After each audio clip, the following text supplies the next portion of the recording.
नमस्कार। दृष्टि आईएएस में आप सबका बहुत बहुत स्वागत है। तो बच्चों, आप जानते हो कि एग्ज़ाम हो गया है। 2026 की प्रारंभिक परीक्षा हो चुकी है। तो उसके पॉलिटी वाले सेक्शन में हम लोग आज थोड़ा डिस्कशन करेंगे। क्वेश्चंस कैसे आए, किस तरह, बहुत सारी बातें इंटरनेट पे भी आपने सुनी होंगी। क्वेश्चन टफ है, ऐसा है, वैसा है, बहुत सारी बातें हुई। बट एग्जैक्टली उसको फील करते हैं कैसा क्वेश्चन पूछा गया है। और 2025 के भी चूँकि आंसर अपलोड हो गए हैं, तो हमने एग्ज़ाम के ठीक पहले, प्रीलिम्स के पहले 5 वर्षों के प्रश्न डिस्कस किए थे। तो उसमें भी कुछ एरिया, 1-2 क्वेश्चंस में कुछ है, उसको भी डिस्कस कर लें।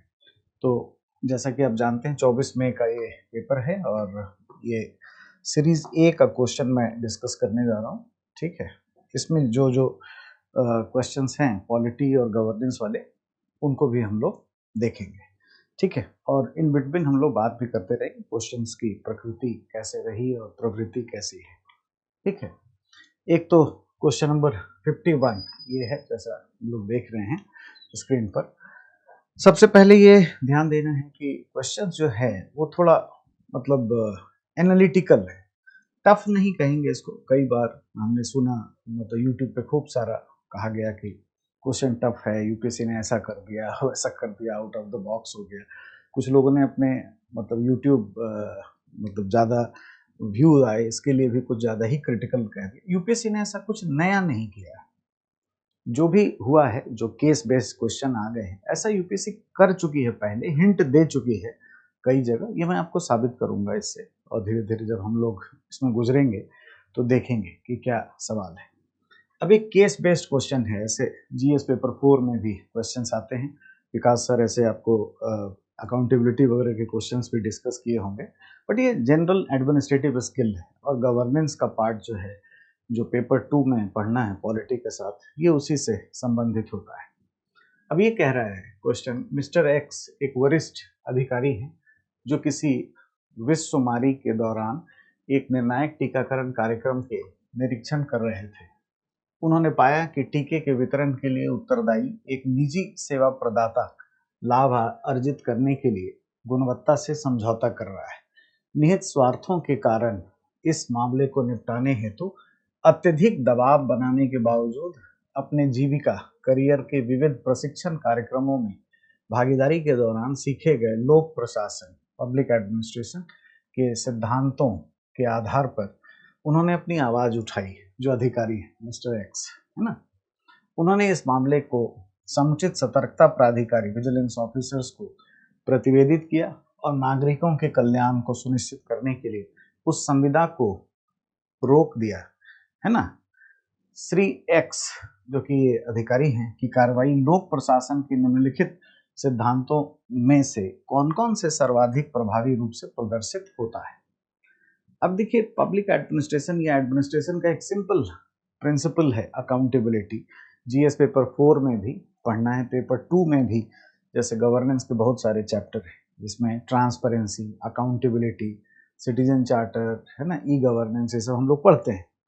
तो transparency, accountability, spirit D corps, delegation, ये सब से सवाल पहले भी पूछी है। तो इसका आंसर क्या है, बहुत सिंपल है। एक व्यक्ति ये देखता है कि इसमें कुछ निहित स्वार्थ के कारण गड़बड़ी हुआ है, तो जो पब्लिक ऑफिस में है उसको क्या करना चाहिए। अकाउंटेबिलिटी का प्रिंसिपल चलेगा। स्पिरिट डी कॉर्प्स, ये होता है दलीय भावना। मैक्स वेबर ने जो नौकरशाही का जो सिद्धांत दिया है, ब्यूरोक्रेटिक कैरेक्टर जो बताया है, उसमें एक है स्पिरिट डी कॉर्प्स। इसका मतलब होता है दलीय भावना। दलीय भावना संगठन के स्तर पर होती है। जैसे एक प्रशासनिक अधिकारी से अपेक्षा है कि संगठन के अंदर वह मिलजुल कर सबके साथ, है ना, मिलकर काम करे, यानी टीम वर्क भी होना चाहिए। हायरार्की में बड़े छोटे, ऊंचे नीचे की भावनाएं नहीं होनी चाहिए।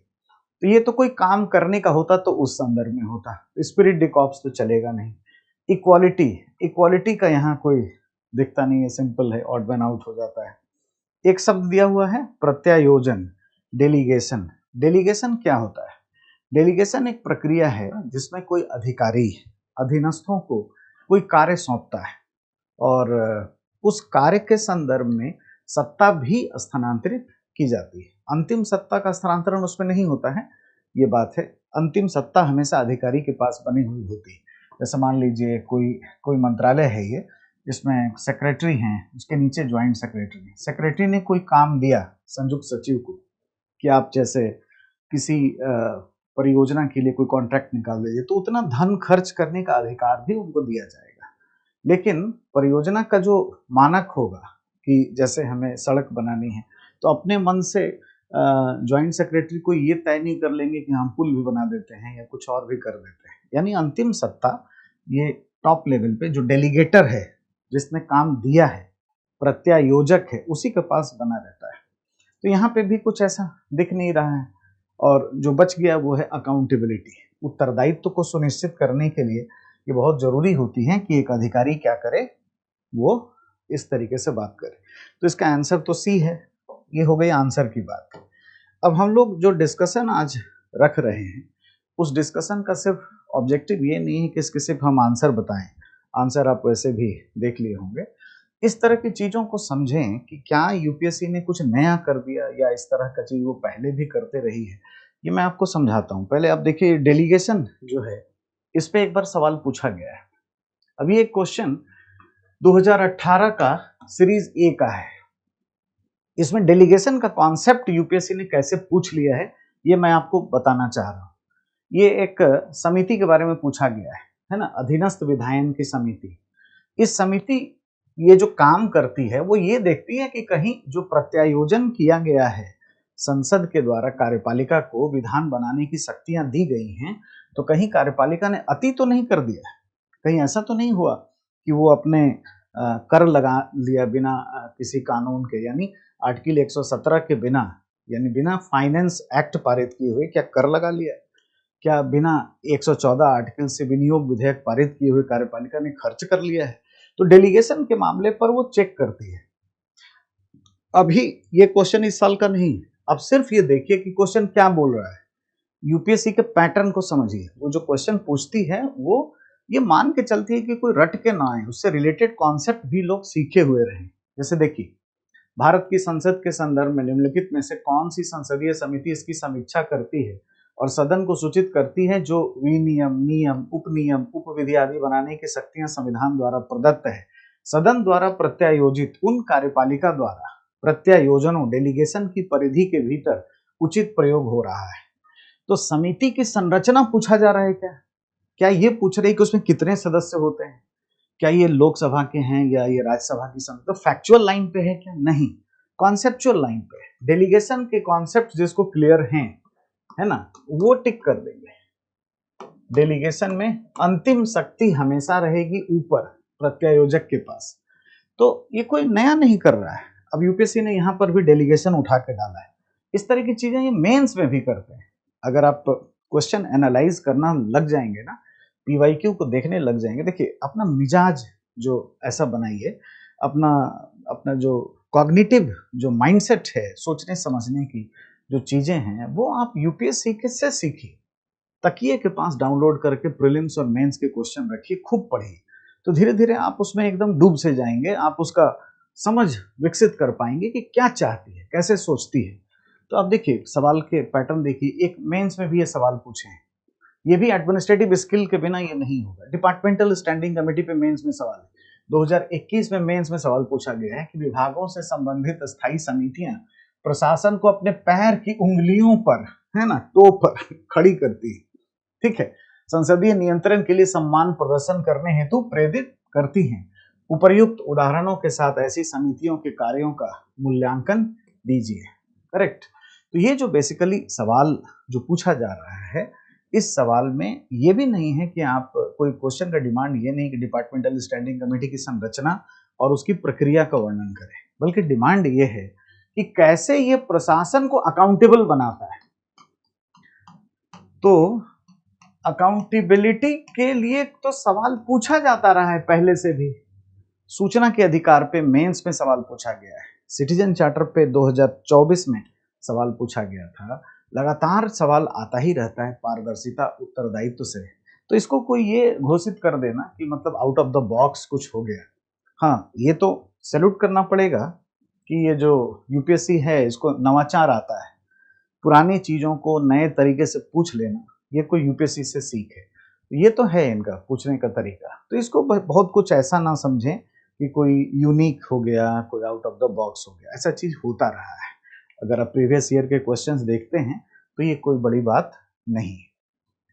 और वैसे भी decision making and problem solving में या interpersonal skill including communicational skill में प्रीलिम्स में सीसैट में भी ऐसे क्वेश्चंस कुछ जो बिहेवियरल क्वेश्चन या सिचुएशनल क्वेश्चंस पूछे जाते थे।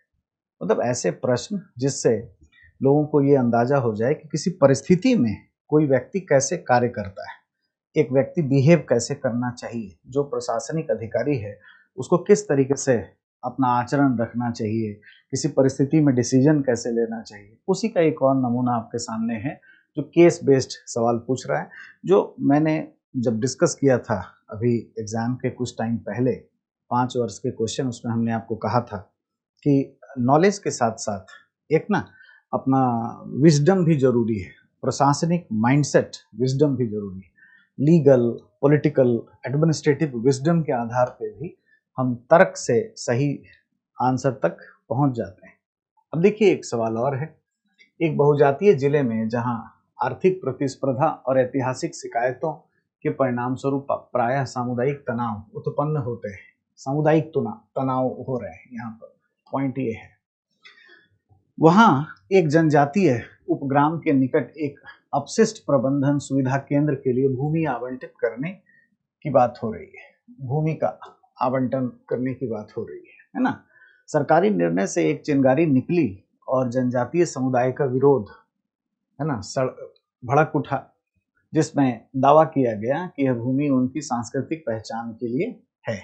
ठीक है, और यह महत्वपूर्ण है। उसी समय शहरी निवासी और स्थानीय उद्योग समूह एक उपयुक्त निपटान स्थल के न होने के कारण उत्पन्न ठोस अवशिष्ट की गंभीर चुनौतियों और स्वास्थ्य, है ना, चिंताओं का हवाला देते हुए इस परियोजना का समर्थन करते हैं। मतलब कि जल्दी से कर दिया जाए, नहीं तो हेल्थ डिजीज होगा। जो इसका ट्राइबल कम्युनिटी जो विरोध कर रही है उसको किनारे करते हुए ऐसा किया जाए। यह संघर्ष सड़क अवरोध, सोशल मीडिया अभियान, पुलिस के अतिरेक के आरोपों के चलते तीव्र हो गया। एक जिम्मेदार सरकारी अधिकारी के रूप में आपको मध्यस्थता के माध्यम से इस स्थिति का समाधान करने एवं पर्यावरणीय आवश्यकताओं, जनजाति के अधिकारों और शहरी जन स्वास्थ्य के बीच संतुलन बनाते हुए एक संधारणीय परिणाम सुनिश्चित करने का कार्य सौंपा गया है ना। उपर्युक्त के संदर्भ में निम्नलिखित कथनों पर विचार करिए।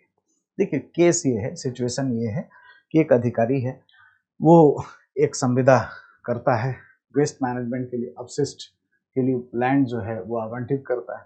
उसमें कुछ कंपनीज हैं जो हिडन इंटरेस्ट से उस चीज को आगे बढ़ाना चाहती हैं, लेकिन ट्राइबल एरिया में थोड़ा विरोध भी हो रहा है, यानी मोरल डायलेमा का प्रश्न है, नैतिक दुविधा इसमें है। यहाँ पे भी हमें पब्लिक अकाउंटेबिलिटी और इन चीज़ों का ध्यान रख के बात करना चाहिए। और अभी मैं ये जो शब्द था अकाउंटेबिलिटी, इसको अभी डिफाइन भी करूँगा, आपको समझाऊंगा भी, है ना।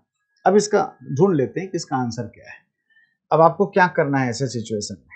तकनीकी विकल्पों पर चर्चा करने से पहले विरोध करने वाले जनजाति समुदाय की सांस्कृतिक चिंताओं को स्वीकार करने के साथ ही एक सफल संघर्ष समाधान अवश्य आरंभ की जानी चाहिए। तो ये तो बिल्कुल ठीक बात है कि ऐसे जब भी मामले उत्पन्न होते हैं तो इसका तो प्रॉब्लम सॉल्विंग अप्रोच पे जाना ही चाहिए। अगर सीसैट का भी सिलेबस याद करें तो decision making and problem solving रखा हुआ है। ठीक है, अब दूसरा ये कि शहरी स्वास्थ्य चिंताओं के समाधान के लिए सरकार को अविलंब परियोजना को आगे बढ़ाना चाहिए, जो कि किसी लघु वर्ग और भावनाओं से कहीं अधिक है। अब देखिए ट्राइबल कम्युनिटी के भावनाओं को किनारे करके तेजी से काम करना ये कहीं से भी नैतिक प्रतीत नहीं होता है। और वो भी जब जब यहाँ पे लिखा हुआ है कि कोई ना कोई उद्योग समूह है, कोई प्राइवेट कंपनी है, कोई हिडन इंटरेस्ट भी इसमें हो सकता है। तो दूसरा तो किसी हाल में नहीं होगा।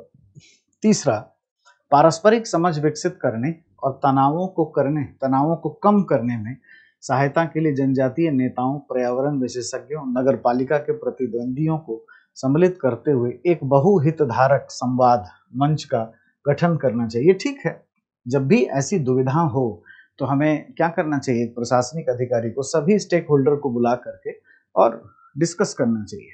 साक्ष्य आधारित निर्णय को सुकर बनाने यानी फैसिलिटेट करने के लिए, एक स्वतंत्र पर्यावरणीय और सामाजिक प्रभाव मूल्यांकन को संचालित करना और प्राप्त निष्कर्षों को दोनों पक्षों के साथ पारदर्शी रूप में साझा करना। आसान है। मैं कह रहा हूँ कि अगर एक जनरल विजडम रखने वाला बच्चा धैर्य से इसको पढ़ता है तो इसको भी गलत नहीं लगेगा। ये जो है तेजी से आगे बढ़ाने वाली बात है। तो दूसरा किसी हाल में नहीं होगा, 1, 3, 4, तो आंसर 1, 3 एंड 4 की तरफ जाना चाहिए लेकर के। अब आप देखिए ये सब जो प्रश्न पूछे गए हैं, तो वैसे जब आप जीएस पेपर 2 पढ़ते हैं तो कई कॉन्सेप्ट्स पे बात करते हैं।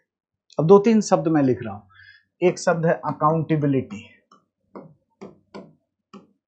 अकाउंटेबिलिटी, ठीक है, एक कॉन्सेप्ट है। एक कॉन्सेप्ट है रिस्पॉन्सिबिलिटी, रिस्पॉन्सिबिलिटी,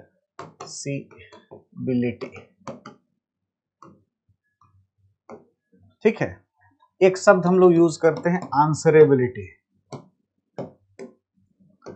आंसरेबिलिटी, ठीक है। और गवर्नेंस में एक शब्द हम लोग यूज करते हैं पब्लिक अकाउंटेबिलिटी, पब्लिक अकाउंटेबिलिटी, जन जवाबदेही, या इसको कह सकते हैं रिस्पॉन्सिवनेस,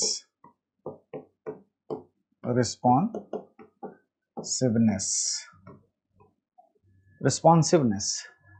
अब देखिए इन सब में अंतर क्या है। एडमिनिस्ट्रेटिव नजरिए से, ऑर्गेनाइजेशनल संगठनात्मक प्रबंधकीय नजरिए से देखिए, जैसे ये क्या है, तो ये हायरार्की है, HIERARCHY, हायरार्की, पद सोपान, ठीक है। अब ध्यान दीजिए इसमें क्या होता है, सत्ता एक जगह केंद्रित होती है और कई लैडर्स इस पे बने हुए हैं, कई चेन ऑफ कमांड है, कई जगह पे अधिकारीगण बैठते हैं जहां से आदेश देते हैं। ऊपर से नीचे आदेश दिए जाते हैं और नीचे से ऊपर प्रतिवेदन दिए जाते हैं। ऊपर से नीचे क्या आएगा, स्टेप बाय स्टेप आदेश या कमांड, है ना, और नीचे से ऊपर क्या जाएगा, प्रतिवेदन, रिपोर्टिंग, ठीक है। अब जैसे मान लीजिए अकाउंटेबिलिटी क्या है, एक ऐसी प्रक्रिया जिसमें किसी भी स्तर पर, मान लीजिए कि ये कोई जिला है, यहाँ डीएम साहब है, तो जिले के स्तर पर सौंपे गए कार्यों को करवाने की बाध्यता उसके उच्च स्तर पर देखी जाती है। अकाउंटेबिलिटी ऐसी प्रक्रिया है जिसमें किसी स्तर पर सौंपे गए कार्य को करवाने की बाध्यता उच्च स्तर पर और पूरे संगठन के लिए सर्वोच्च स्तर पर, टॉप पे, यहाँ चीफ सेक्रेटरी होंगे। अगर मान लीजिए यहाँ डीएम है, उससे ऊपर डिविजनल कमिश्नर हैं जो प्रमंडल में होंगे, नीचे यहाँ एसडीएम साहब होंगे, इसके नीचे बीडीओ होंगे, है ना, जो ब्लॉक में होंगे। सबसे टॉप पे कौन है, अगर ये राज्य प्रशासन है तो चीफ सेक्रेटरी। तो अकाउंटेबिलिटी पूरे राज्य की प्रशासनिक व्यवस्था के लिए अंतिम रूप से जिम्मेदार कौन है, अकाउंटेबिलिटी किसके पास है, तो चीफ सेक्रेटरी के पास है। तो इसमें ऊपर की तरफ हम लोग देखते हैं। रिस्पॉन्सिबिलिटी क्या है, हिंदी में तो सबको एक ही जैसा समझ लेते हैं, लेकिन ये सब के अर्थ अलग अलग है। उत्तरदायित्व और जवाबदेही में फर्क है। इसमें किसी स्तर पर सौंपे गए कार्यों को करवाने की बाध्यता जब इसी स्तर पर देखी जाए, जैसे डीएम साहब के पास कोई काम सौंपा गया है जिले में, इस स्तर पर सौंपे गए कार्यों को करवाने की बाध्यता जब यही देखी जाए तो रिस्पॉन्सिबिलिटी है। अब एक है आंसरेबिलिटी। आंसरेबल हमें अपने ऊपर वाले के लिए, ये कोई संगठन है, यहाँ पे जिलाधिकारी है डीएम और टॉप पे चीफ सेक्रेटरी है, मुख्य सचिव। मुख्य सचिव ने कोई काम दिया है तो उस काम को करके मुख्य सचिव को बताना है, यानी डीएम आंसरेबल है अपने बॉस के लिए। तो ये भी इसमें शामिल है। जब तक किसी संगठन के अंदर रिस्पॉन्सिबिलिटी, आंसरेबिलिटी, अकाउंटेबिलिटी नहीं होगी तब तक ऐसा व्यक्ति जनता के प्रति जवाबदेह नहीं होगा। और यहाँ पे अगर देखें एक शब्द आ जाता है पब्लिक अकाउंटेबिलिटी, तो ये शब्द जो है ये किसके लिए है, ये जनता के प्रति है। तो जनता के प्रति हम क्या देखते हैं, नैतिक होकर के देखते हैं, संवैधानिक मानकों के आधार पर देखते हैं, अंतरात्मा की आवाज को सुन करके करते हैं, न्याय के सिद्धांत को ध्यान में रखकर करते हैं, लोकतांत्रिक प्रिंसिपल, मानववाद, महिलावाद, इन सबको देख करके काम करते हैं। इन सब में ना बहुत माइनर फर्क है। मैं फिर से रिपीट कर देता हूँ, आंसरेबिलिटी कोई काम दिया अधिकारी को तो उसके, है ना, बिहाफ पे काम करके बताना ऊपर। आंसरेबल आप किसके प्रति, जवाबदेह, है ना, या मध्य प्रदेश के लोग कहते हैं जवाबदारी किसके प्रति आपकी है। और ये क्या है, किसी स्तर पर सौंपे गए कार्य को जब उसी स्तर पर देखा जाए, अकाउंटेबिलिटी में ऊपर के तरफ, और फाइनली ये अकाउंटेबिलिटी ही पब्लिक अकाउंटेबिलिटी बनती है। अब इस प्रश्न में जो अभी आपने देखा, यहाँ आप देख रहे थे कि एक जगह टीके का कार्यक्रम है, इसमें कुछ गड़बड़ी है, तो पब्लिक अकाउंटेबिलिटी ही तो देख करके संविदा पर रोक लगाया है ना, नैतिक आधार पर ही किया है, इसमें अकाउंटेबिलिटी प्रिंसिपल चलेगा। फाइनली अगर यहाँ पे पब्लिक अकाउंटेबिलिटी भी ऑप्शंस में डाल देते तो हो जाता, हो सकता था कि यहाँ पे इक्वालिटी या सॉरी इक्विटी के जगह पे आंसरेबिलिटी शब्द लिख दिया जाए, रिस्पॉन्सिबिलिटी शब्द लिख दिया जाए। दिक्कतें भविष्य में और बढ़ सकती है बच्चों।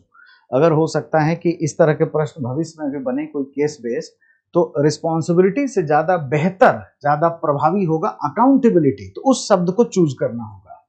ठीक है, तो इस तरीके से प्रश्न हमें मिलेंगे। तो ये कोई मतलब यूपीएससी ने कुछ ऐसा कोई बड़ा कुछ खास नहीं कर दिया है, इस तरह की चीजें वो करती रही है पहले। और मैं आपको बताऊं, केस बेस्ड प्रश्न हमने देखा है साइंस एंड टेक में भी पूछे गए थे, इन्वायरमेंट में भी पूछे गए थे, है ना।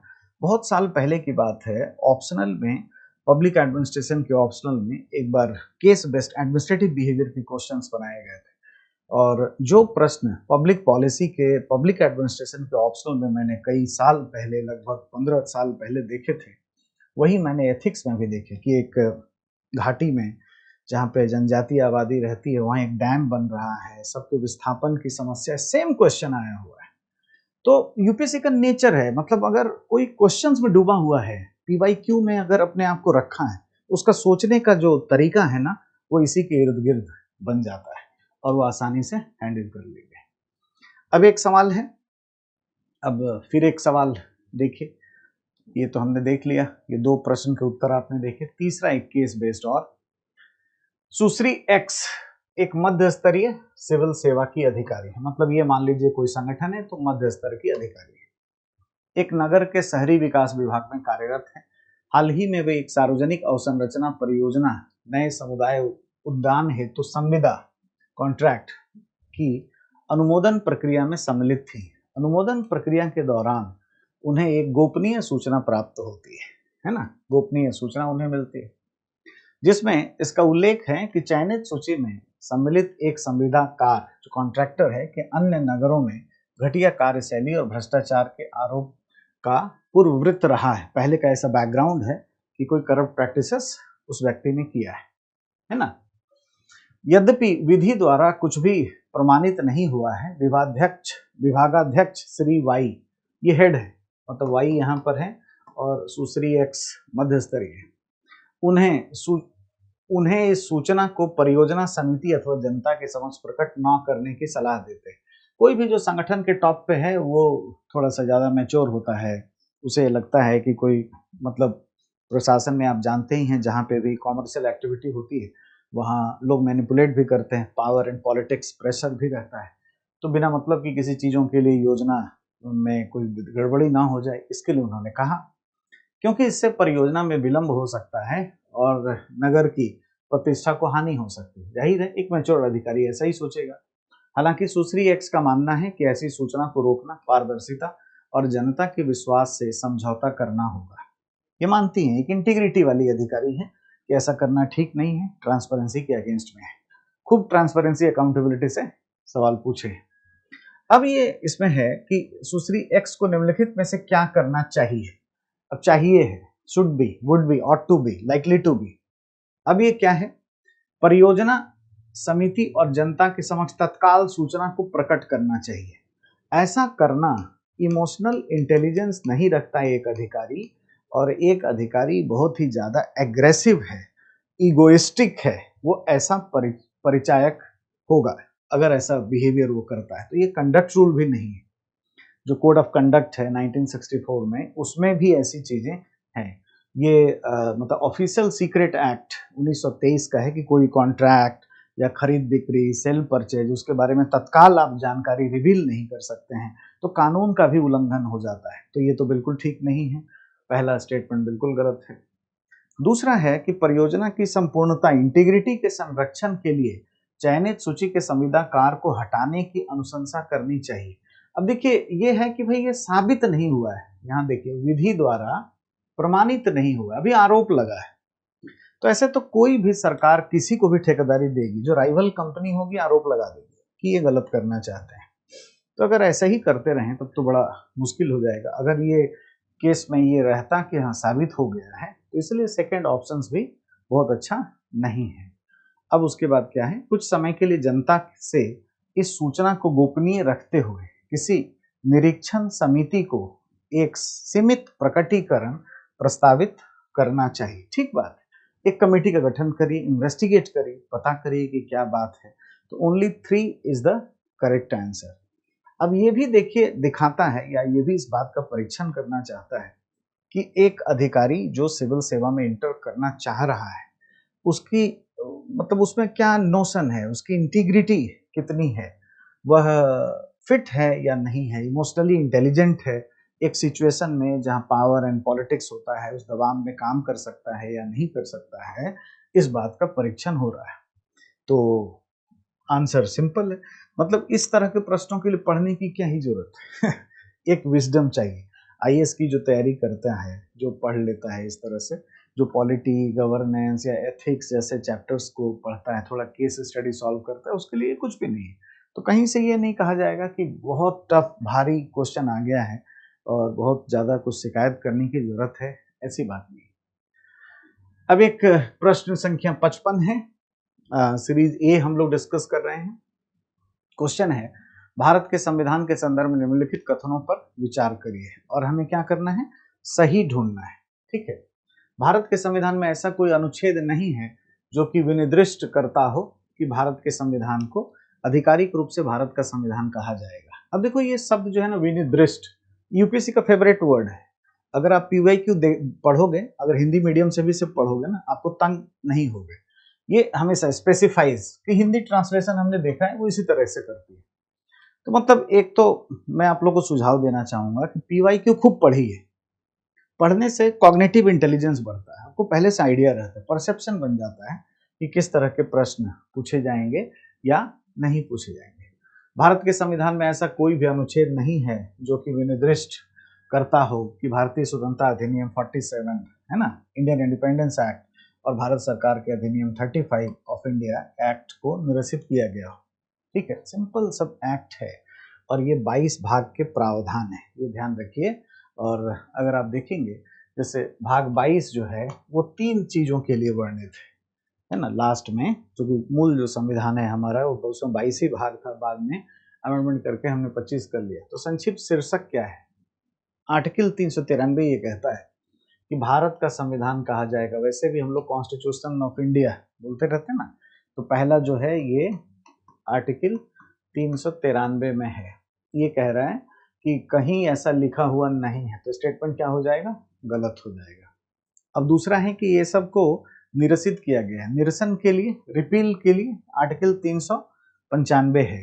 ठीक है, इसमें है कि स्वतंत्रता अधिनियम और जो भारत सरकार अधिनियम 1935 है ये, और तीसरा प्रिवी काउंसिल क्षेत्राधिकार उन्मूलन अधिनियम 1949 को छोड़कर एतद द्वारा निरस्त कर दिया जाएगा, यानी रिपील कर दिया जाएगा। और यहाँ कहा जा रहा है कि कोई ऐसा नहीं है, तो ये भी स्टेटमेंट क्या है, गलत हो गया। 395 में, आर्टिकल 395 में सिंपल लिखा हुआ है। अब एग्जैक्टली ये इसके लिए है।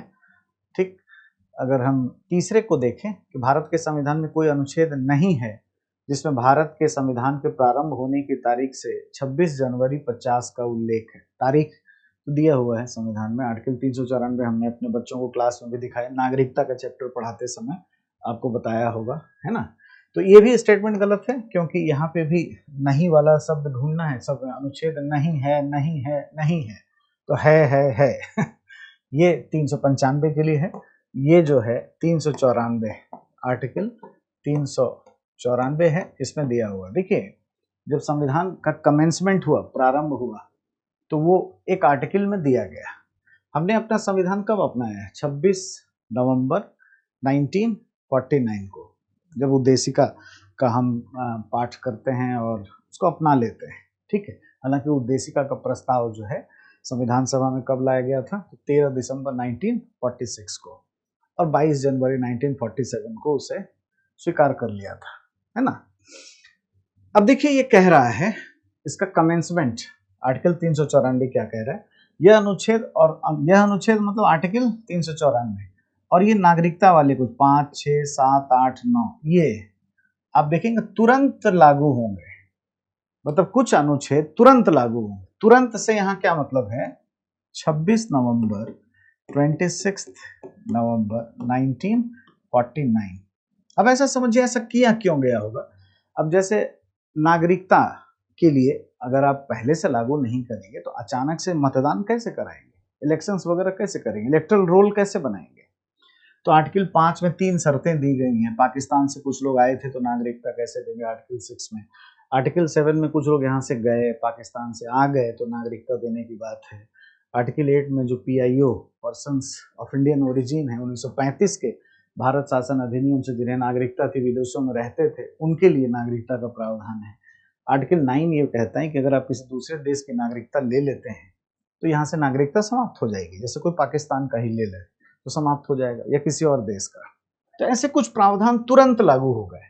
आर्टिकल 60 ये तुरंत लागू हुआ। ये क्या है, तो राष्ट्रपति का, ये एक तरह से राष्ट्रपति शपथ लेते हैं 3 चीज के लिए, कर्तव्य पालन के लिए, संविधान की रक्षा के लिए और जनता के कल्याण में जुटे रहने के लिए। अब राष्ट्रपति का तो फॉर्मल जो है शुरुआत होता है 1952 से। राष्ट्रपति के चुनाव में तो निर्वाचित सांसद, निर्वाचित विधायक भागीदारी करते हैं। हमारे पास तो सांसद विधायक था ही नहीं, वो तो आने में टाइम लगेगा। पहला जो चुनाव है वन नेशन वन इलेक्शन के तर्ज पर हुआ है और वो 25 अक्टूबर 1951 से लेकर 21 फरवरी 1952 तक तो चुनाव ही हो रहा है। 13 मई से आगे, 13 मई 1952 से हमारी पहली बैठक संसद की होती है, राष्ट्रपति फॉर्मली दिखाई देते हैं। तो इसमें शपथ के लिए कैसे करेंगे। जो संविधान सभा है वो 24 जनवरी को हमने भंग किया, 24 जैन 1950 को। तो इस समय संविधान सभा का जो संविधान बनाने वाला विंग है वो क्या करता है, राष्ट्रपति को चूज कर लेता है ना, और राष्ट्रगीत, राष्ट्रगान का चयन करता है। तो राष्ट्रपति अगर आप इंटरिम प्रेसिडेंट भी अगर आप तय करते हैं, चुनते हैं, तो फाइनली आप शपथ दिलाएंगे ना, इसके लिए है। चुनाव आयोग देखिए आर्टिकल 324 ये तुरंत प्रभाव से लागू हो गया, ठीक है। 366 यहाँ परिभाषाएं हैं, यहाँ पे इंटरप्रिटेशन है 367 में, और 379 से इलेक्शन की चीजें थी, ये सब समाप्त हो गई है अभी फाइनली, ठीक है। तो ये बात है आगे। अब ये आर्टिकल 394 और ये कुछ आर्टिकल तुरंत लागू हो गए और कह रहा है इस संविधान के शेष प्रावधान 26 जनवरी 1950 से लागू होंगे।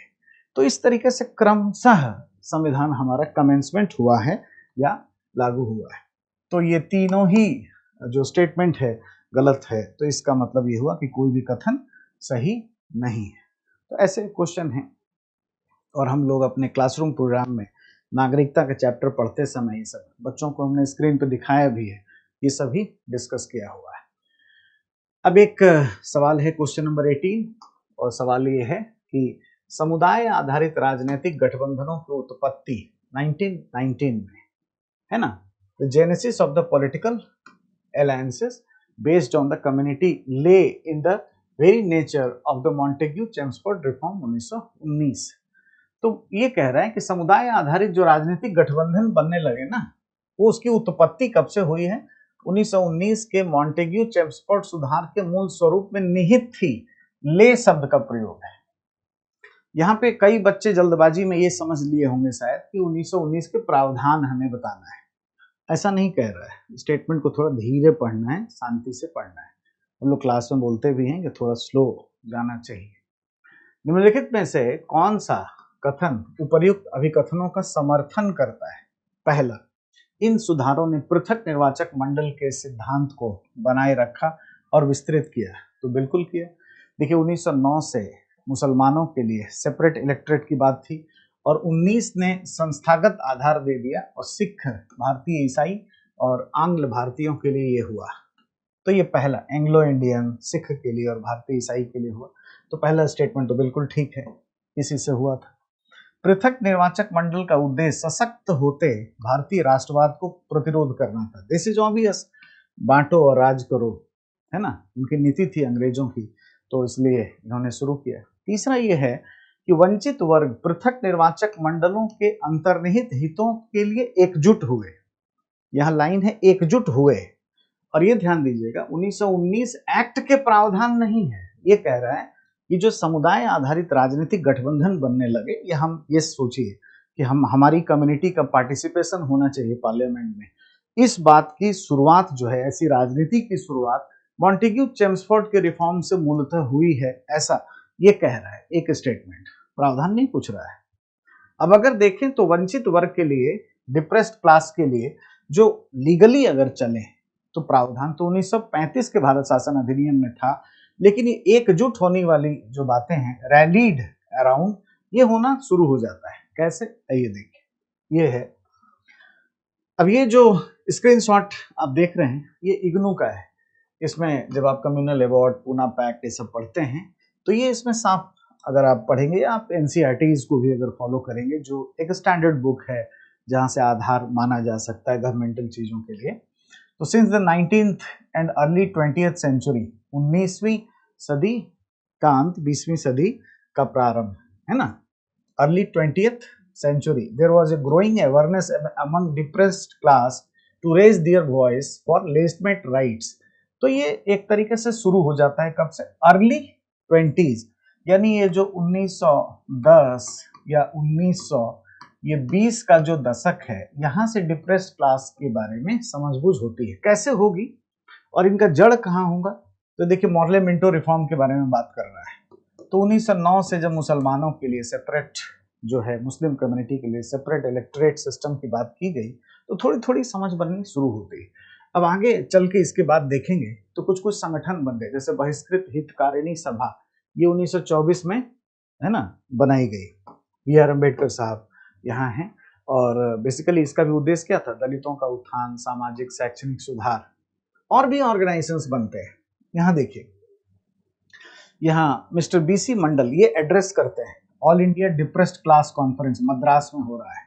ये कब हो रहा है, 1929, यानी 1935 के भारत शासन अधिनियम के पहले ये सब घटनाक्रम हो रहे हैं। और भी ये वाला लाइन पढ़िए, बड़ा डिमार्केशन लाइन है, आपके लिए रखा हुआ है। MC Raja and other around B.R. Ambedkar, MC Raja and his associates who dominate the All India Depressed Class Association decided not to accept proposal of the Simon Commission in the absence of separate electorates। अगर separate electorates को हटा दिया जाए तो Simon commission को accept नहीं करना, ये डिप्रेस क्लास के नेता इस समय सोच रहे थे। यानी कि ये ऑर्गेनाइज तो हो ही रहे थे इससे पहले। ये कह रहा है कि वंचित वर्ग पृथक निर्वाचक मंडलों के अंतर्निहित हितों के लिए एकजुट हुए। एकजुट बिल्कुल होते हुए दिख रहे हैं। अब देखिए ये सारे ऑर्गेनाइजेशन का बनना, ऐसे कॉन्फ्रेंस होना, और ये पहले की बातें इस तरीके से होना, तो इसमें ज़्यादा कन्फ्यूजन नहीं है। और ये बात थी कि जो साइमन कमीशन था उसमें ये रखा गया था कि ये द्वैध शासन जो 1919 से शुरू हुआ था, इसको बढ़ाते रहेंगे, ब्रिटिश भारतीय संघ के कॉन्सेप्ट को आगे ले जाएंगे, सांप्रदायिक निर्वाचक जारी रहेंगे। हालांकि मेजॉरिटेरियन जो कम्युनिटी थी इसका विरोध कर रही थी, लेकिन डिप्रेस्ड कम्युनिटी ऐसा विरोध करती हुई बहुत दिखाई नहीं देती है। तो यहाँ से ये तर्क उठाया जा सकता है। कई ऐसे हमारे दोस्त होंगे जो हिस्ट्री के, वो अलग भी विचार रख सकते हैं। यहाँ कई लोग ये चाहेंगे या उनके भी विचार होंगे कि इसमें से केवल 1 और 2 होगा, लेकिन मेरे विचार से अगर हम सरकारी डॉक्यूमेंट और तथ्य आंकड़ों को लेके चलें और इसके शब्दों को धीरे धीरे थोड़ा पढ़ें, तो मेरे विचार से इसका आंसर 1, 2, 3 होना चाहिए। ये कह रहा है, सही ढूंढने वाली बात है, और इसमें हमें यही आंसर दिखाई देता है। कौन सा समर्थन कर रहा है, तो तीनों ही समर्थन करता हुआ है। ठीक है, अब इससे आगे बढ़ते हैं। अब एक बड़ा प्यारा सा क्वेश्चन है, और ये लॉ जो शब्द है उसको परिभाषित किया गया है संविधान में। संविधान का आर्टिकल 13 जो है उसमें इसकी स्पष्ट परिभाषा है। पहले परिभाषा देख ले। 13 क्लॉज 3 में क्या कहा गया है कानून को। कानून का मतलब अध्यादेश यानी ऑर्डिनेंस, आदेश, ऑर्डर, उपनियम, बाईलॉज, है ना, नियम, विनियम, अधिसूचना, प्रथा और परंपरा, यानी कस्टम, कन्वेंशंस, ट्रेडिशंस भी कानून का पार्ट होता है। तो संविधान में सिंपल है, हम लोगों ने क्लास में भी लिखवाया, हमारे सारे बच्चे कंफर्म हैं वो सभी जानते हैं, इस बात को पढ़े हैं। अब यूपीएससी की खासियत ये है कि वो एक सरल प्रश्न को भी केस बेस्ड बनाकर पूछ रही है। तो ये कह देना कि क्वेश्चन टफ है, ये मेरे ख्याल से थोड़ा उतना उचित नहीं है। यूपीएससी चाहती ही है कि catch them young scholar who can think, सोचने वाले लोग भर्ती किए जाएं जो थोड़ा दिमाग भी लगा पाएं, एकदम रटंत अप्रोच वाले इसमें थोड़ा सा इससे बचें, ये वो चाहती भी है। तो अच्छा सा सवाल बनाया है, मतलब मैं तो तारीफ करता हूँ यूपीएससी की कि उसको इनोवेशंस आता है, और भारत के जो ब्यूरोक्रेट्स हैं वो अगर सोचने वाले नहीं होंगे तो बड़ा समस्या हो जाएगी आगे। अब देखिए प्रश्न पढ़ते हैं। संविधान के भाग 3(13) में यथा विधि शब्द के अर्थ एक संगोष्ठी को संबोधित कर रहा था। कोई एक्स नाम का व्यक्ति है, किसी मीटिंग में कुछ है ना कानून के बारे में भाग 3 और आर्टिकल 13 के बारे में कह रहा है। एक्स ने स्पष्ट किया कि भारत के संविधान में विधि शब्द का अर्थ अत्यधिक व्यापक है, इसमें अध्यादेश, आदेश, नियम, विनियम सम्मिलित है। तो ये सब तो है ही, लेकिन प्रथा, परंपरा यानी कस्टम भी शामिल है, वो ये नहीं बता रहा है। अब जब वो कह रहे थे तो वाई नाम का व्यक्ति है वहां, उसने ध्यान दिलाया कि अनुच्छेद 13 में विधि शब्द के अंतर्गत है ना विधि बल रखने वाली रूढ़ी या प्रथा यानी कस्टम भी सम्मिलित है, जिससे एक्स सहमत नहीं है, एक्स मानने को तैयार नहीं है कि इसमें प्रथा है। ठीक है, सिंपल है। ये एक इन्होंने स्टोरी बना दिया, एक सिचुएशन दे दिया। अब कहा कि इसमें बताइए, तो हमारे पास कॉन्स्टिट्यूशन का नॉलेज भी होना चाहिए, प्रेजेंस ऑफ माइंड भी होना चाहिए, थोड़ा धीरे पढ़ें तो हमारा काम हो जाता है। अब उपर्युक्त के आधार पर सही को ढूंढना है। विधि की व्याख्या में एक्स सही है, जिसमें रूढ़ी को सम्मिलित न किए जाने के बारे में उनके विचार भी सम्मिलित है। सिंपल है, गलत है। आप देख रहे हैं कि यहाँ पे प्रथा, परंपरा शामिल है ऑलरेडी। ठीक है, वाई का यह विचार कि विधि में रूढ़ी सम्मिलित है सही नहीं है। जाहिर है ये भी है ना स्टेटमेंट क्या है, गलत है। ठीक है, वाई का यह विचार कि विधि में रूढ़ी सम्मिलित है सही नहीं है। ये तो बोल रहा है कि रूढ़ी है, स्टेटमेंट ही एम्बिगुअस दिया हुआ है, प्रेजेंस ऑफ माइंड है। एक्स और वाई दोनों के विचार सही हैं। कुछ बच्चे ये टिक कर दिए होंगे, लेकिन ऐसा नहीं है। देखो, जब आप देखें सही चीज ढूंढें तो लॉ की जो परिभाषा है कानून की, उसमें प्रथा, परंपरा है यानी कस्टम है। एक्स मानने को तैयार नहीं, यहां समझ, एक्स सहमत नहीं है कि रूढ़ियां या प्रथा, परंपरा उसमें है, तो एक्स कैसे सही हो सकता है? एक्स तो गलत हो गया। ये कह रहा है एक्स और वाई दोनों के विचार सही। दोनों के विचार तब सही होते जब वो रूढ़ी को नकारता नहीं, है ना, वो ये कह देता कि मुझे इतना क्लियर नहीं है लेकिन ये नियम विनियम वगैरह है, तो एक्स और वाई मिला करके कानून की पूरी परिभाषा हो जाती है। ऐसा तो है नहीं, यानी प्रेजेंस ऑफ माइंड का यूज है, तो केवल वाई का विचार सही है, तो यही आंसर इसका होगा। तो थोड़ा सा नॉलेज के साथ साथ हमें क्या करना है, अपना एक प्रेजेंस ऑफ माइंड भी बनाए रखना है। अब फिर एक सवाल, अब जैसा मैं अक्सर कहता हूं बच्चों को कि ये जो यूपीएससी है वो हमेशा क्या करती है कि पसंद करती है कि इंस्टीट्यूशनल क्वेश्चन आए, संस्थानों से प्रश्न पूछे जाते हैं। अगर आपको याद होगा तो हमने आपको कुछ हिंट दिया था, संगठन पढ़ के जाइए, है ना, और 5वीं अनुसूची से आजकल क्वेश्चन खूब आ रहे हैं, प्रशासनिक तर्क का ध्यान रखिए, सारा कुछ सही साबित हुआ और क्वेश्चन आया भी। अब एक देखिए, दिव्यांग जनों के लिए सवाल है।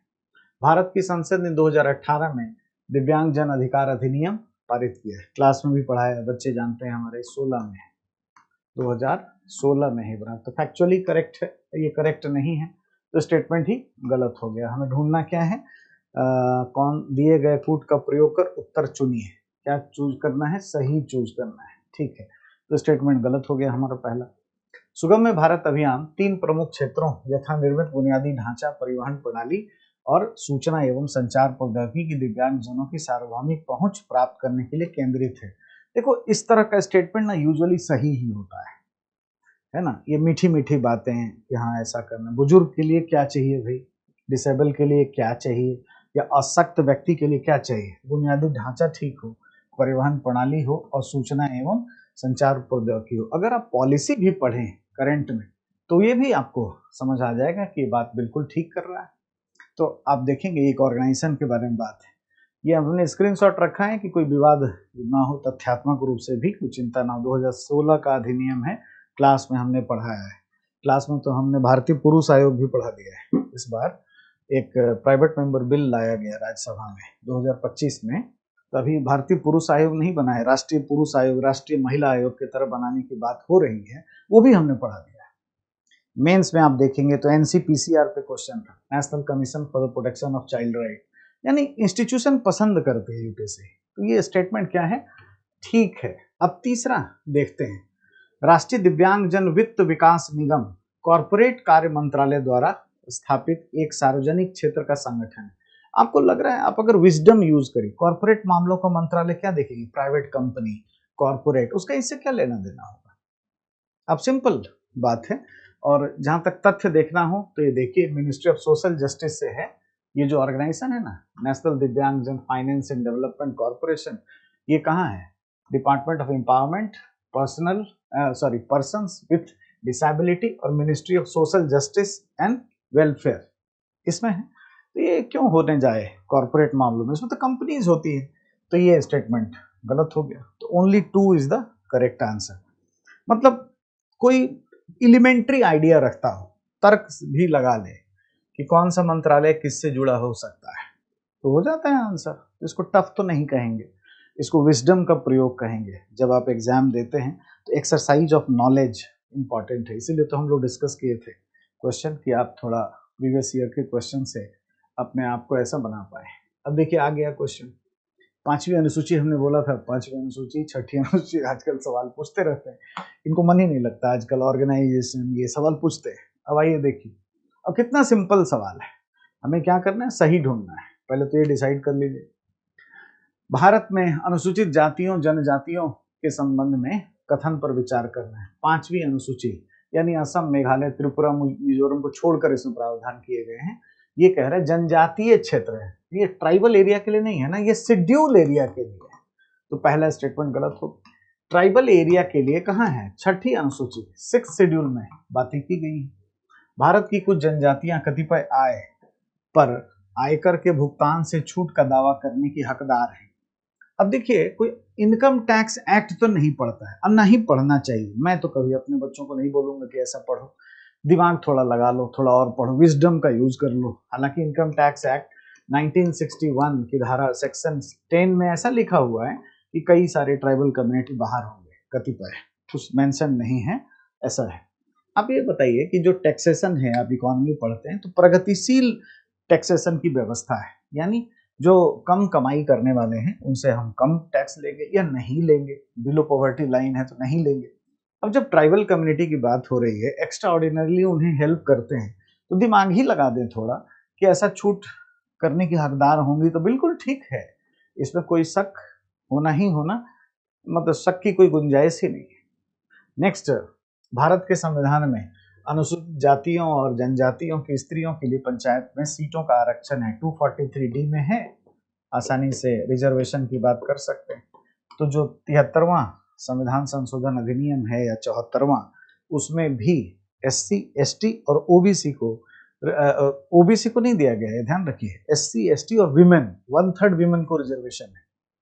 OBC को रिजर्वेशन 73वां 74वां संविधान संशोधन अधिनियम नहीं देता, लेकिन संविधान मना नहीं करता है, राज्य सरकारें अपने राज्य स्तरीय कानून से OBCs को भी दे सकते हैं। ऐसे हमने अपने एग्जाम, अपने क्लास टेस्ट में बच्चों से पूछा भी है। तो ये दोनों को तो है ही, तो ये भी स्टेटमेंट ठीक है। तो 2 कथन सही हैं, जिनमें से 2 सम्मिलित है। इस बार थोड़ा अच्छा कर दिया, इसके पहले जो ऑप्शन होते थे उसमें कौन कितने बच्चों को काफी दिक्कतें आई। उसमें कभी ये होता था कि ऊपर मतलब 2 कथन सही है और 2 नंबर गलत है, तो बच्चा कंफ्यूज हो जाता था। 2023 में बहुत ऐसा हुआ, तो थोड़ा कट ऑफ नीचे भी चला गया था। तो सिंपल है, यहाँ तो इससे पकड़ में आ जा रहा है, फैक्चुअली मिस्टेक है, एक होगा ही नहीं, एक ये वाला ऑप्शन खत्म हो जा रहा है। और अगर हम तीसरा पढ़ लेते हैं, यहाँ अपना विजडम का यूज कर लेते हैं, ये सभी बच्चे 73वें 74वें के प्रावधान जानते हैं, तो कोई इतना मुश्किल तो नहीं कहेंगे इसको, टफ क्वेश्चंस तो नहीं इसको घोषित किया जाएगा। इसको मॉडरेट से थोड़ा एनालिटिकल कहा जाएगा, इसको टफ नहीं कहेंगे। ये क्वेश्चन एनालिटिकल है, विश्लेषणात्मक है, संज्ञानात्मक बुद्धि का टेस्ट भी कर रहा है, सोचने विचारने की क्षमता है कि नहीं, बुद्धिमता विजडम का भी प्रयोग कर रहा है। भारत की संसद में सदस्यों द्वारा पूछे गए प्रश्नों के संबंध में हमें विचार करना है और सही कथन ढूंढना है। अतारांकित प्रश्न ऐसे हैं, यानी अनस्टार्ड, जिसमें मौखिक उत्तर चाहता है, नहीं, स्टार्ड में होता है। और सप्लीमेंट्री क्वेश्चन पूछे जाते हैं मौखिक में, जो जो स्टार्ड होते हैं उसमें। ये इसमें मौखिक उत्तर चाहने वाली बात ही नहीं, तो ये गलत है, ये फ्लिप कर दिया है। तारांकित प्रश्न ऐसे हैं जिस पर कोई सदस्य लिखित उत्तर चाहता है, नहीं, इस पे क्या है, अनस्टार्ड में लिखित चाहता है, तो ये भी गलत है। दोनों फ्लिप किया हुआ है, बस इतना ही है। किसी अतारांकित प्रश्न पर अनुपूरक प्रश्न नहीं पूछा जा सकता, बिल्कुल, चूंकि लिखित रूप से दिया जाता है तो उसमें पूछे जाने की संभावना ही नहीं। तो 3 इसका स्टेटमेंट ठीक है।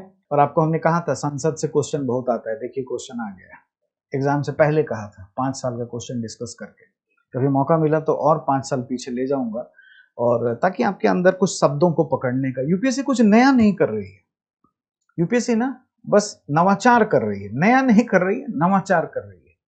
ये कर चुकी है, इस तरह की चीजें करती है वो ना, केस बेस्ड करके साइंस टेक में भी सवाल पूछ चुकी है। एक बार आप देखना प्रीवियस ईयर के क्वेश्चन, किसी होम में नेटवर्क में रेडियो वेव के लिए कुछ सवाल पूछ दिया था, कौन सा टेक्नोलॉजी यूज होगा, उसको केस बेस्ड बनाकर पूछा गया था। अब एक सवाल संसद की अनुसूचित जातियों जनजातियों कल्याण संबंधी समिति के बारे में, इस पर हमें विचार करने की जरूरत है।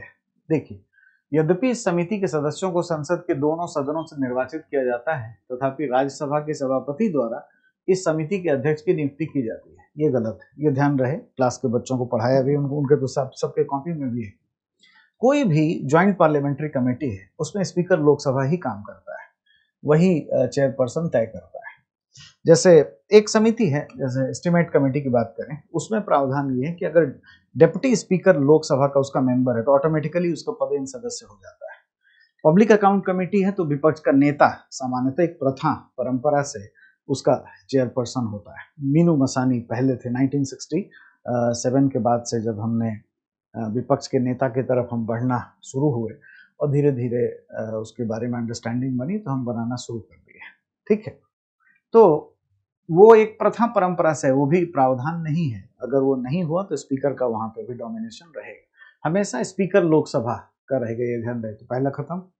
राज्यसभा के 20 सदस्य और लोकसभा के 10, किसी भी ज्वाइंट पार्लियामेंट्री कमेटी में ऐसा नहीं रहेगा, लोकसभा से सदस्य ज्यादा होंगे, विजडम भी कोई यूज कर ले तो इसमें क्या होता है, लोकसभा से 20 और राज्यसभा से 10 होते हैं। जैसे डिपार्टमेंटल स्टैंडिंग कमेटी में भी ऐसा ही होता है, 24 कमेटी है डिपार्टमेंटल स्टैंडिंग कमेटी, 16 कमेटी के चेयरमैन लोकसभा से, 8 कमेटी के चेयरमैन राज्यसभा से आते हैं उसमें। केंद्रीय सामाजिक न्याय अधिकारिता मंत्री के अतिरिक्त कोई अन्य मंत्री, कोई मंत्री इसमें नहीं होता है, ना विभागीय स्थायी समितियों में, ना ही SC/ST कल्याण समिति में। सदस्यों को उनके पद ग्रहण की तारीख से 2 वर्ष की नियत अवधि के लिए प्रत्येक वर्ष बनाया जाता है, हर साल ये फॉर्म करती है कमेटी, परमानेंट है, लगातार रहती है, लेकिन तो सारे स्टेटमेंट ही गलत हो गए, कोई भी कथन सही नहीं है। तो देखो, समितियों पर सवाल बहुत आते हैं, अगर आप याद करें, वीडियो भी है, हमने 9 तारीख को एक क्लास ली थी, उसमें बोला था संसदीय समितियां, है ना, संसदीय प्रक्रियाएं, संगठन, ऑर्गेनाइजेशंस से क्वेश्चंस बहुत आते हैं और आए भी हैं। तो ऐसा नहीं है कि हम लोग कुछ एकदम यूपीएससी को कह दें कि बहुत ही अनप्रेडिक्टेबल टाइप की कुछ करती है, ऐसा नहीं है। अगर पहले का हम देखें तो तैयारी हम ठीक रास्ते पे कर सकते हैं। आगे बढ़ते हैं। अब एक सवाल है 62, है ना, भारतीय नागरिक सुरक्षा संहिता, है ना, BNSS 2023 के अधीन 0 FIR पर सवाल पूछा गया है।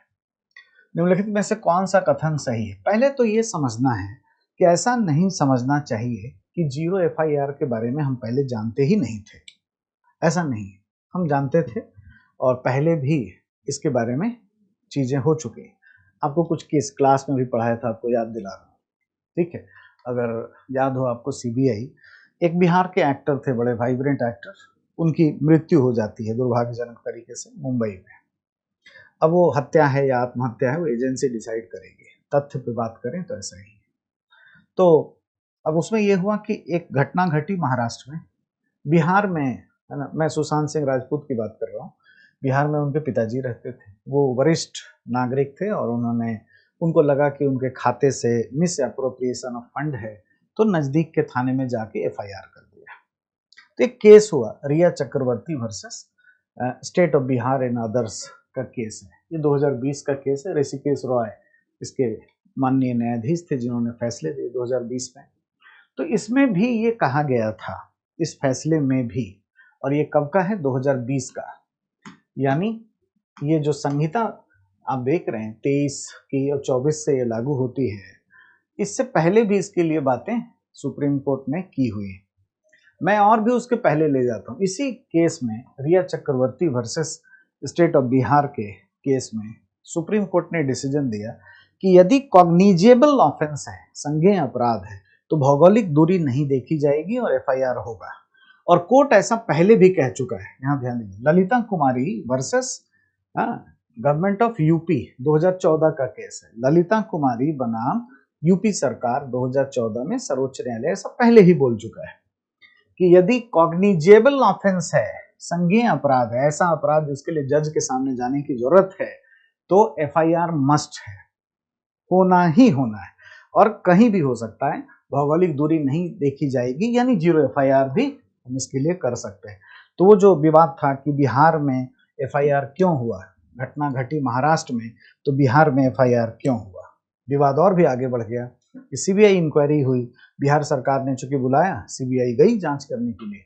सीबीआई जो शक्तियां लेती हैं वो Delhi special police establishment act 1946 से लेती है। उसके सेक्शन 6 में ये लिखा हुआ है कि अगर राज्य सरकार आवेदन करेगी तो राज्यों में जाके जांच कर सकती है।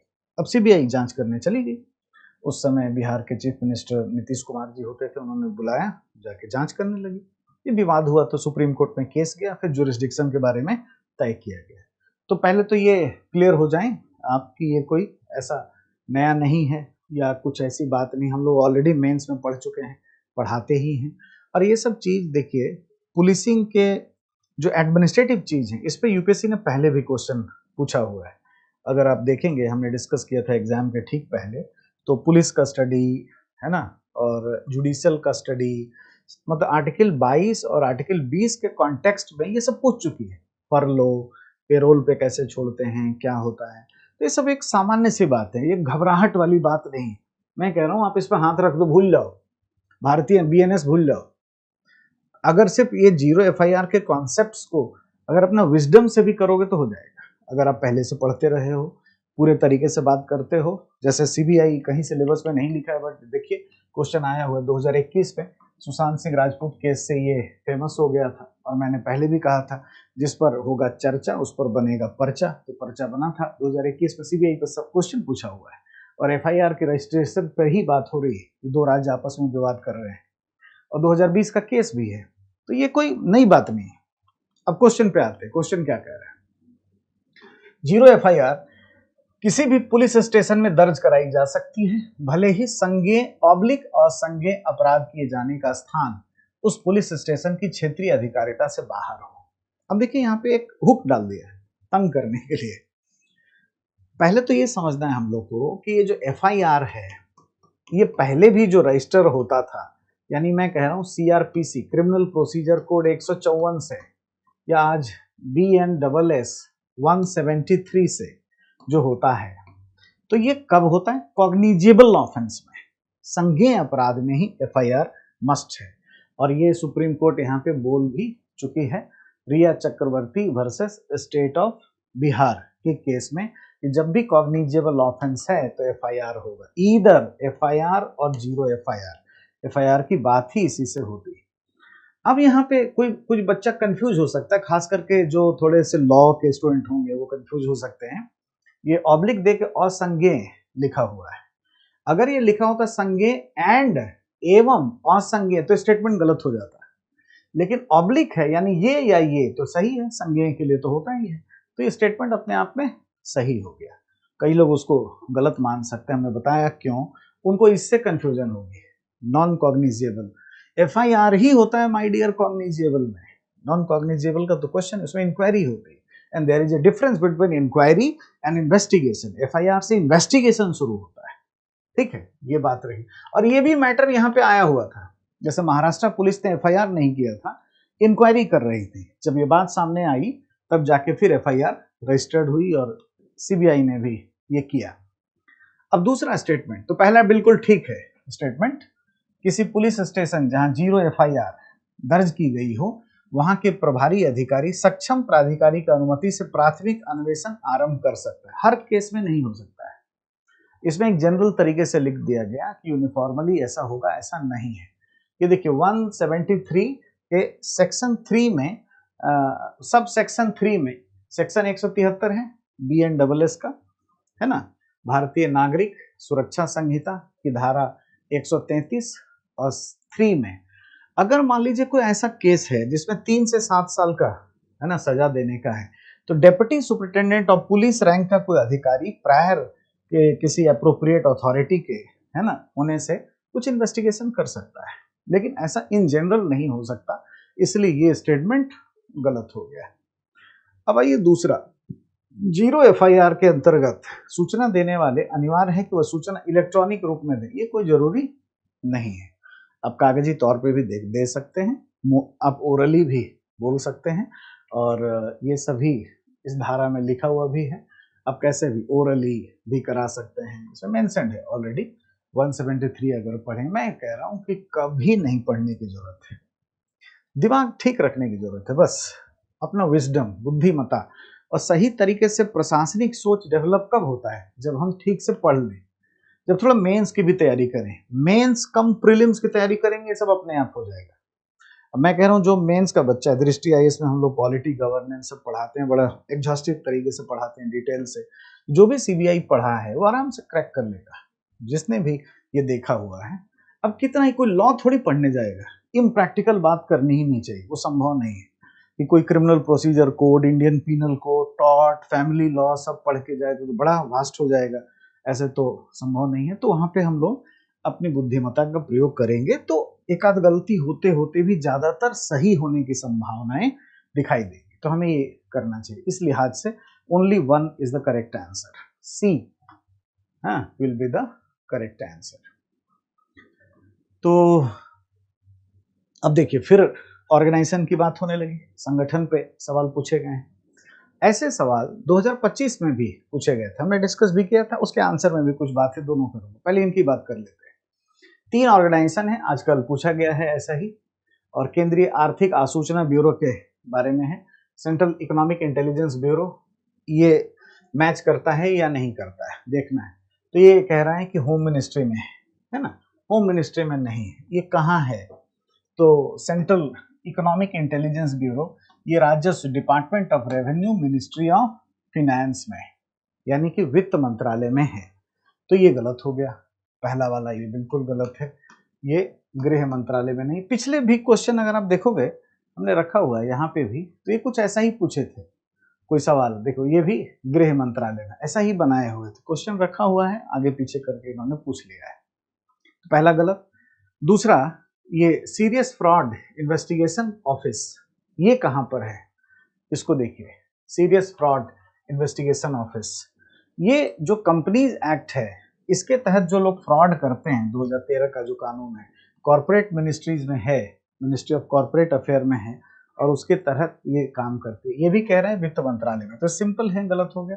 मैं कह रहा हूं किसी को नहीं भी याद हो, ये ध्यान दे, गंभीर कपट अन्वेषण कार्यालय, serious fraud investigation office, to investigate complex corporate frauds, ये सब पकड़े, कॉर्पोरेट फ्रॉड्स, कंपनियों के, निजी कंपनियों के, कॉर्पोरेट बिग जाइंट कॉर्पोरेट्स के फ्रॉड जो होते हैं उनको पकड़ना।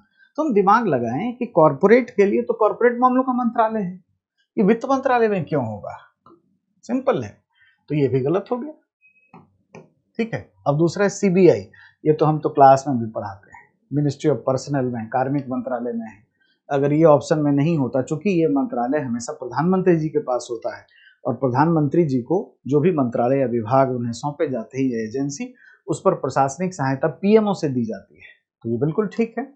और सार्वजनिक जीवन में नैतिक मूल्यों को बनाए रखना, राष्ट्रीय, है ना, अर्थव्यवस्था को सुनिश्चित करना इसका काम है। क्योंकि सीबीआई में 2 विंग है, एक को कहते हैं जनरल ऑफेंस विंग और दूसरा है इकोनॉमिक ऑफेंस विंग। तो आर्थिक मामलों का भी ये क्राइम देखता है और जनरल क्राइम भी देख रहा होता है। अगर आप ये देखेंगे भी तो इनका पहला ही डिमार्केशन लाइन इस तरह से है कि हम क्या करते हैं, तो बिल्कुल ही स्पष्ट है कि यहाँ आंसर क्या हो जाएगा। इसका आंसर ये गलत, दोनों ही गलत हो गए। ये गृह मंत्रालय में नहीं है, वित्त मंत्रालय में है, ये संस्था कॉर्पोरेट अफेयर में है, और ये कहाँ है, तो सही मैच्ड है। तो only one is the correct answer. अब देखो, मैं अक्सर कहता हूँ कि इंडिया ईयर बुक पढ़ना चाहिए। जो भी इंडिया ईयर बुक पढ़े होंगे वो अच्छा परफॉर्म किए होंगे। इंडिया ईयर बुक से क्वेश्चन ठीक ठीक प्रश्न पूछे गए, आसानी से चीजें हम हैंडल वहां से कर सकते हैं। अब 2025 में एक क्वेश्चन जो मैंने डिस्कस किया था उसपे भी यूपीएससी ने जो आंसर दिया है उसमें थोड़ा है इशू, और आपको पहले बताया था कि आंसर में थोड़ा तो इश्यूज हो ही जाते हैं। अब यूपीएससी बहुत बड़ी संस्था है, यूपीएससी पे मतलब मैं अपने जो दिए गए आंसर थे उसको मैं सही ठहराने के लिए नहीं बता रहा हूँ, सिर्फ डिस्कस करने के लिए कि किन बातों का हमें ख्याल रखना है। अब देखिए, अब ये जो क्वेश्चन था, ईडी है ना, ये फ्यूजिटिव इकोनॉमिक ऑफेंडर्स एक्ट पे काम करती है लेकिन होम मिनिस्ट्री में नहीं है। ये कहाँ है, ministry of finance department of revenue में है। ठीक है, ये आप जानते हो। ठीक, ये स्टेटमेंट ये गलत है। ठीक है, दूसरा ये वाला डायरेक्टरेट ऑफ रेवेन्यू इंटेलिजेंस, ये भी इसमें है, इसी एक्ट से काम करता है, लेता है। अब हमने जो आंसर दिया था, हमने आंसर दिया था केवल 2। यूपीएससी ने आंसर अपलोड किया कुछ दिनों के बाद, जैसा मैंने आपको बताया था, वो कह रही है केवल 1। अब कहाँ पे दिक्कतें हो रही हैं ये समझिए। अब ये जो है ना, ये directorate general of system and data management, ये जो है अधिकारियों को देता है एक बैकअप, डिजिटली बैकअप देता है जिसको एनालिसिस करते हैं। ये भी मिनिस्ट्री ऑफ फाइनेंस के रेवेन्यू में ही है। अब यूपीएससी ने क्या किया, 2 ऑर्गेनाइजेशन है, आप समझिए, directorate general of system and data management. अब देखो मैंने क्यों आंसर दिया था, सिस्टम, यहाँ पे 2 विंग है, system wing and data management wing. ये दोनों ही सिस्टम क्या काम करते हैं, देखिए आप पढ़िए। System wing look after all aspects implementation of custom, central excise, service tax etcetera etcetera. ये डेटा मैनेजमेंट विंग भी इसीलिए देती है, और ये पूरे तरीके से अधिकारियों के लिए एक बैकअप ही होता है। अब एक संस्था और है जिसका नाम है directorate general analysis and risk management, ये हमने बाद में बनाई है।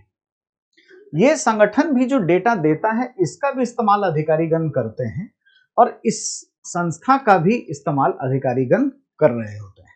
ये हमने 2018 से बनाया, और ये भी, ये जो टैक्स की चोरी करने वाले हैं, डेटा एनालिसिस करने के लिए ये भी बैकअप देता है। देखिए, जब भी हम मल्टीपल ऑर्गेनाइजेशन बनाते हैं तो ऐसी दिक्कतें होती भी होती हैं। अब जैसे एनआईए और सीबीआई एक ही जैसा कई जगह काम करती है। जैसे अब बॉम्ब डिस्पोजल की जांच ट्रेडिशनली सीबीआई करते रही थी, और जब एनआईए बनी तो एनआईए भी करती है ये सब। नक्सलवाद, अलगाववाद या बम कांड कहीं हो जाए उसके इन्वेस्टिगेशन के लिए वो भी करती है। तो थोड़ा मतलब कुछ ज्यादा सब्जेक्टिविटी हो गया, मतलब अगर देखा जाए तो इस तरह के मिस्टेक रोक नहीं पाएंगे। अब यूपीएससी क्या चाहती है, वो जो आंसर कर देगी वही ठीक है, वो तो जो कह दिया वो तो मानना ही पड़ेगा, वो ठीक है, बशर्ते कि अगर आप कोर्ट में जाके कोई चैलेंज करें, कोई बात करें, ऐसा तभी हो सकता है। देखिए ये लिखा है, बेहतर नीति कर वंचकों को पकड़ने में सहायता के लिए बृहद विश्लेषण करना, ये इसका है। ठीक है, करता ही है, इसी में भी है। लेकिन एक और संगठन है, अब उन्होंने जो आंसर दिया है केवल 1, तो क्या सोच के दिया होगा, वो इसको कंसिडर कर रहे हैं कि directorate general of analysis and risk management, ये वाली जो संस्था है, ये क्या कर रही है, ये बेसिकली बैकअप देती है जिस डेटा का एनालिसिस कोई अधिकारी टैक्स चोरी करने वालों को पकड़ने के लिए करता है। तो ये तो मल्टीपल ऑर्गेनाइजेशंस के वजह से हो गए, तो ये थोड़ी सी बात है। मतलब अगर इसको कुछ चैलेंज करे तो चीजें थोड़ी ओवरलैपिंग तो हो ही जाएगी। देखो, जब आप कहते हो कि ऑब्जेक्टिव एग्जाम है तो इसमें इतनी सब्जेक्टिविटी तो होनी नहीं चाहिए, लेकिन अब यूपीएससी ने आंसर वही दिया है, मैंने आपको बता दिया। एक और क्वेश्चन था जिसमें लैंग्वेज में सब्जेक्टिविटी है, जैसे 2025 सीरीज ए का क्वेश्चन नंबर 56, अगर आपको याद हो, ये हमने डिस्कस किया है। अब ये भी 5वीं अनुसूची को लेकर के था। इसमें मैंने आंसर दिया था केवल 2, यूपीएससी कह रही है डी, कि कहां पे क्या लैंग्वेज की बातें हैं उसको देखिए। ये कह रही है 5वीं अनुसूची के संदर्भ में किसी राज्य के क्षेत्र अनुसूचित क्षेत्र घोषित कर दिया जाता है तो ऐसे क्षेत्रों में राज्य सरकार अपनी कार्यपालिका शक्ति खो देती है और एक स्थानीय निकाय पूर्ण प्रशासन ग्रहण कर लेता है। ठीक है, तो ये ऐसा नहीं होता है, पूरा खो देंगे और ऐसा होगा, ये नहीं है, सही नहीं है, ये वाला स्टेटमेंट सही नहीं है। संघ की सरकार कतिपय परिस्थितियों में, अब यहां ध्यान रखिए, कतिपय, यहां देखिए, सर्टेन सर्कमस्टांसेस में राज्यपाल की सिफारिश पर ऐसे क्षेत्रों में पूर्ण प्रशासन को अपने हाथ में ले सकते हैं। अब यूपीएससी कह रही है कि ये भी गलत है, दोनों ही बात है। लेकिन जब कतिपय परिस्थिति लिखा गया, यहाँ पे अगर लिखा होता सामान्य परिस्थिति में, है ना, तो कुछ बातें हो सकती थी। ठीक है, जैसे अगर मतलब हम बात करें कि राष्ट्रपति शासन कहीं लागू है, राज्यपाल ने दे दिया है और राष्ट्रपति शासन लागू किया गया है, तो उस केस में तो कर ही सकता है ना, पूरा राज्य प्रशासन ही केंद्र के कंट्रोल में आ जाता है, पूरा का पूरा केंद्रीकरण हो जाता है। तो एक और जगह है जहां पे मतलब मैं कहूंगा कि अब आंसर उन्होंने ये दिया है तो ठीक है, लेकिन ये दो जगह पे ऐसा था, इसलिए हमने क्लैरिफिकेशन भी दे दिया। तो यूपीएससी कह रही है कि ये भी गलत है, ये भी गलत है, लेकिन ये जो कतिपय परिस्थिति है ये हमेशा कंफ्यूज करेगा ऐसा लैंग्वेज, क्योंकि ऑब्जेक्टिविटी थोड़ी तो होनी पड़ेगी ना एग्जाम्स के लिए, ये बात है ना। और ये दो जगह ऐसा था जिसमें बात करना था। एक और सवाल जो यूपीएससी ने दिया है, संशोधित राष्ट्रीय ग्राम स्वराज अधिनियम के संबंध में निम्नलिखित में से कौन सा कथन सही है। अब कई लोग इसको करंट अफेयर समझते हैं, मैं कहता हूं कंटेंट के साथ ही करंट रहता है ना। अब ये जो है 2022 में कैबिनेट ने डिसीजन लिए थे, तो फैक्चुअली ही गलत है। ऑप्शंस देखते हैं और हमें क्या करना है, सही ढूंढना है। मैं कह रहा हूं आपको अगर नहीं भी याद है, अगर कुछ भी थोड़ा बहुत याद है तो कैसे एक्सरसाइज कर सकते हैं उसको देखिए। जो भी बच्चा सीरियसली तैयारी करता है, अब आपको मैं पंचायती राज वगैरह का कुछ क्वेश्चन दिखाऊंगा कि कैसे जनरल टाइप के वो क्वेश्चन पूछते हैं। जैसे ग्राम पंचायत के लिए जो न्यायालय एक्ट है उससे भी सवाल पूछा गया था, लेकिन उस साल नहीं जिस साल की वो पारित हुआ है। तो सब चीज को मतलब थोड़ा समसामयिकी ऐसे पढ़ें कि किसी विषय वस्तु में जोड़ लें, कंटेंट के साथ उसको जोड़ के पढ़ लें, तो ये अच्छा हो जाएगा। अब ये कह रहा है आरजीएसए का मुख्य उद्देश्य सतत विकास के लक्ष्य हेतु पंचायती राज संस्थाओं की शासन क्षमताएं विकसित करना है। ठीक है, ये सब चीजें कहीं गलत लिखते ही नहीं है, ये जनरल टाइप का है, तारीफ करने वाली बात। कोई भी योजना चलाएंगे आप ऐसा ग्राम स्वराज के लिए तो उसको मजबूती करने के लिए होगी, क्षमता विकास के लिए होगी, कैपेसिटी बिल्डिंग के लिए ही होगी, दैट इज ओके। सभी राज्यों और संघ राज्य क्षेत्र के लिए संशोधित हेतु वित्त पोषण का हिस्सा 100%, ऐसा कहाँ होता है, ये तो जनरल इंटेलिजेंस है। अब आइए, किसी भी तरह से जो योजना चल रही है वो यूटीज के लिए 100%, जो कि केंद्र के शासन में ही है। जितने पहाड़ी राज्य हैं, जितने पहाड़ी हिली स्टेट हैं या उत्तर पूर्वी राज्य हैं, उनमें हम क्या देखते हैं कि 90% केंद्र का और 10% राज्य का रहता है। और सामान्यतः जो योजना है उसमें 60-40 का रेशियो रहता है, और ये कह रहा है कि यूनिफॉर्म होता है, सभी में 100% है, तो ये तो वैसे ही गलत है। दिमाग लगा दें, थोड़ा तरक्की इस्तेमाल कर दें तो ये है। और ये बहुत साधारण बात है कि 2022 से हुई थी, तो ये 22 से 26 चलेगा, 21 से 26 नहीं चलेगा। और ये एक जनरल स्टेटमेंट है जो ठीक, मैं क्यों कह रहा हूँ कि ये सब के लिए बहुत पढ़ने की जरूरत नहीं है। आप देखिए, जैसे आप एक सवाल पे गौर करिए, अब ग्राम न्यायालय अधिनियम पूछा है 2016 में। ग्राम न्यायालय अधिनियम बना कब है, यह है अधिनियम 2008 का। लागू कब से हुआ, तो 2 अक्टूबर 2009 से हुआ। पूछा कब जा रहा है, 2016 में। कितना कोई करंट पड़ेगा, ऐसा करंट पड़ने पे तो करंट लग जाएगा, है ना। अब इसके प्रावधान पूछा गया, इसमें क्या है प्रावधान, मध्यवर्ती स्तर की पंचायत पे काम करता है, एक तरह का मोबाइल कोर्ट है। इसमें क्रिमिनल केस भी देखते हैं, सिविल केस भी देखते हैं। ये घर में जाके लोग न्याय आपके द्वारा योजना के तहत न्याय देते हैं, ठीक है। और इसमें सुलह करने की भी बातें, मतलब आउट ऑफ द कोर्ट छोटे छोटे मामले आपसी समझौते से निपटा दें, ऐसी बात है। उसी पर सवाल पूछा होगा। ये कह रहा है कि केवल सिविल मामले, तो सिविल मामले नहीं, फौजदारी मामले पर भी होता है। यह अधिनियम स्थानीय सामाजिक कार्यकर्ताओं के या सक्रियतावादियों को मध्यस्थ सुलहकर्ता के रूप में स्वीकार करता है, ठीक है, ये बात ठीक है। Only 2 is the correct answer. तो हम लोग अपने क्लासरूम प्रोग्राम में ऐसी जनरल चीजों को शामिल करते हैं, ऐसा नहीं है कि ऐसा नहीं करते। और ये सब क्वेश्चन को करंट नहीं समझना चाहिए, कंटेंट ही समझना चाहिए, कंटेंट का विस्तार है। तो कुल मिला के अगर हम देखें तो एक प्रश्न ये हो गया जो आया हुआ है, इसके बाद मेरे ख्याल में इसे पुराने प्रश्न हैं, ये सब पिछले सालों के। ये प्रश्न है 2026, कितने प्रश्न आए हैं इस पे बात कर लेते हैं। एक, ये 25 का है, ये भी 25 का है। 2, 3, 4, 5, 6, 7, 8, 9, 10, 11, 12, 13। तो इस तरीके से 13 प्रश्न, टोटल 13 प्रश्न पॉलिटी और गवर्नेंस और एडमिनिस्ट्रेटिव स्किल वाले एरिया से पूछे गए। तो मैं तो नहीं समझता कि इसे इतना टफ घोषित किया जाए, इसे एनालिटिकल घोषित किया जाए। ये कहा जा सकता है कि जो प्रश्न पूछा गया है वो यूपीएससी ने कोई टफ नहीं पूछा है, विश्लेषणात्मक है, और मेरे विचार से ऐसा सभी सेगमेंट में ही होगा। तो इसको एकदम ऐसा घोषित करके चिंतित ना करें। सिंपल है कि अगर थोड़ा एनालिटिकल है तो कुछ बच्चों से सिली मिस्टेक होते हैं, तो थोड़ा क्या होगा, कट ऑफ नीचे जाएगा। ठीक है, पिछली बार जो डिस्कशन किया था उसमें 2 प्रश्न, मतलब 25 वाले के आंसर तो यूपीएससी ने अपलोड नहीं किए थे। सारे आंसर अलाइन करते हैं जो मैंने आपको आंसर बताए थे।